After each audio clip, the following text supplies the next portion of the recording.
continuing the same chapter. So in the previous video we have learned how we can specify the empty values and how we can name the index को हम या series को कैसे नाम दे सकते हैं।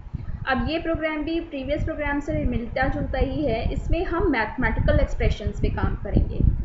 Mathematical expressions के लिए आपकी बुक में पेज नंबर 12 पे एक क्वेश्चन दिया हुआ है। ये मैथमेटिकल एक्सप्रेशंस पे ही है। इसमें हम ऑपरेटर्स की बात नहीं कर रहे हैं। We are not going to work on operators.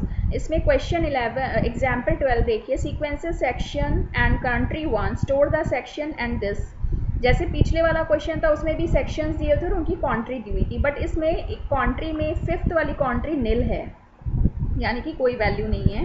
और इसमें कहा गया है your school has decided to donate as much as contribution as made by each section that is the donation will be doubled, यानी कि हमें जो भी कंट्री मिली है हर सेक्शन से उसको हमें डबल शो करना है। फिर write code to create a series object that stores the contribution amount as the values and the section names as the must contribution as made by each section. ठीक है, तो अब इन्होंने कहा है कि इसमें फ्लोट 32 रखना है। Section names as indexes with data type as float 32। तो इसमें सेम प्रोग्राम हमने सेक्शन क्रिएट किया, कंट्री क्रिएट किया। अब यहाँ पे np.array हमने इसलिए किया है क्योंकि हम numpy, आपको पता है numpy का काम होता है न्यूमेरिक फंक्शन, जब हमें कोई भी कैलकुलेशंस करने होते हैं नंबर से रिलेटेड। ठीक है, तो इसलिए यहाँ पे क्योंकि यहाँ पे कहा गया है कंट्री को डबल करना है, इस वजह से मैंने np.array लिखा है, क्योंकि हम पे इन पे डबल इसको डबल करना है। ये जो कंट्री की वैल्यूज़ हैं, नील फिफ्थ वैल्यू नील है। फिर वही कॉल किया है डाटा कंट्री। अब कंट्री को डबल करने के लिए हमने कंट्री इंटू 2 लिख दिया है, इंडेक्स सेक्शन को डिफाइन कर दिया है, और इसमें इन्होंने बोला है स्पेशली कि data type should be float 32, तो वो np के थ्रू ही होगा। आप ऐसे सीरीज़ में डायरेक्ट फ्लोट डिफाइन नहीं कर सकते। तो जो भी इन्होंने अगर हमें जब भी कोई डाटा टाइप स्पेशली डिफाइन करने को बोला जाता है तो हम d type is equal to np dot जो भी डाटा साइज बोला है। अब इसको हम प्रिंट कराएंगे। जब आप इसको प्रिंट कराओगे तो इसमें आपको जो कंट्रीज़ हैं वो डबल मिलेंगी।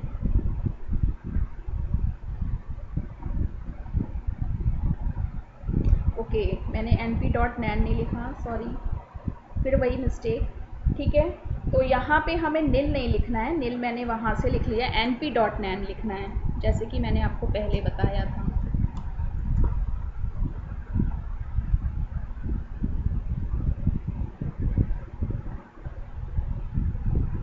ठीक है, देखो सारी क्वांटिटीज डबल हो गई और एम्प्टी वैल्यूज़ भी आ गई। तो ये मैथमेटिकल एक्सप्रेशन है जिस पे हमने काम किया है। ठीक है, हम एक और मैथमेटिकल एक्सप्रेशन पे काम कर लेते हैं, एक और प्रोग्राम बना लेते हैं, वो आपकी बुक में नहीं है। इसमें मैं क्या करूँगी, कल मैंने आपको याद हो तो मैंने एनडी एरेज में ए रेंज पे काम करना बताया था, तो हम ए रेंज फंक्शन यूज़ करेंगे।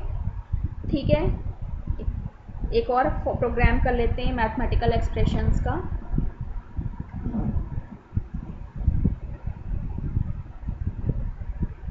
उसके लिए पहले मैं इस फाइल में से ये चीज़ें कॉपी कर लेती हूँ क्योंकि ये तो मुझे बार बार चाहिए।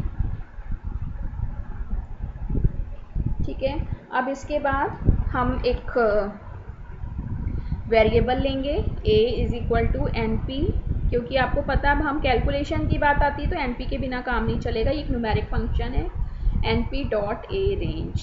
हालांकि numpy आपके सिलेबस में नहीं है, बट आपको ध्यान रखना है कि ये जो भी फंक्शंस हैं मैथमेटिकल फंक्शंस, उनके लिए आपको np यूज़ करना पड़ेगा, numpy।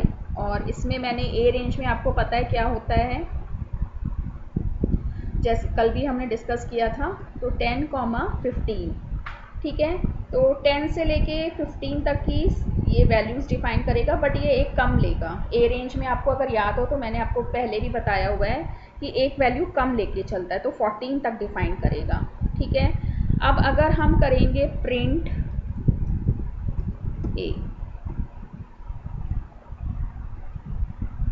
ठीक है, तो इसकी वैल्यू 10 से लेके 14 तक ही प्रिंट होगी अकॉर्डिंग टू प्रिंट ए।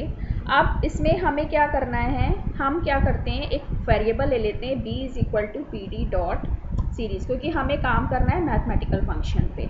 ठीक है, इंडेक्स हमने a को डिफाइन कर दिया, यानी कि जो 10 से लेके 15 तक वैल्यू है इसमें 15 नहीं लेगा, ध्यान रखना, क्योंकि ए रेंज है, रेंज नहीं है, ए रेंज है। तो इंडेक्स हमने किसको डिफाइन कर दिया, ए को, और डाटा हमने किसको डिफाइन कर दिया, डाटा भी हम इसी को ले लेते हैं, ए को, क्योंकि इसमें हमारे पास एक ही वो है सीक्वेंस। तो डाटा भी हमने ले लिया ए इंटू 4, ठीक है। तो डाटा भी a इंटू 4 हो गया। अब हम इसको प्रिंट कराएंगे। ये भी एक मैथमेटिकल एक्सप्रेशन है, जैसे हमने पिछला वाला प्रोग्राम किया था उसी से मिलता जुलता है, बस इसमें हमने नमपाई का एक फंक्शन यूज़ किया है, दैट्स इट, इससे ज़्यादा कुछ नहीं है। तो प्रिंट a का आउटपुट क्या आएगा, 10 11 12 13 14, क्योंकि लास्ट वैल्यू नहीं लेता। और सीरीज़ में क्या आएगा, इंडेक्स की वैल्यू भी 10 से लेके 14 तक आएगी और डाटा की वैल्यू भी 10 से लेके 14 तक, पर हर वैल्यू को 4 से मल्टीप्लाई करेगा, ठीक है। तो इसको हम सेव कर लेते हैं पहले। ये भी एक मैथ का एक्सप्रेशन का एग्जाम्पल है। तो हमने 2 प्रोग्राम्स करे हैं मैथमेटिकल एक्सप्रेशंस के।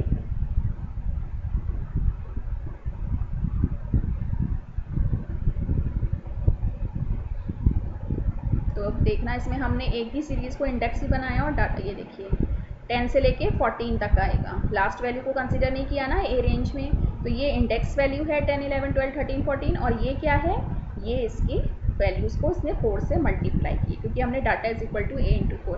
तो ये मैथमेटिकल एक्सप्रेशंस के प्रोग्राम्स हैं। ओके,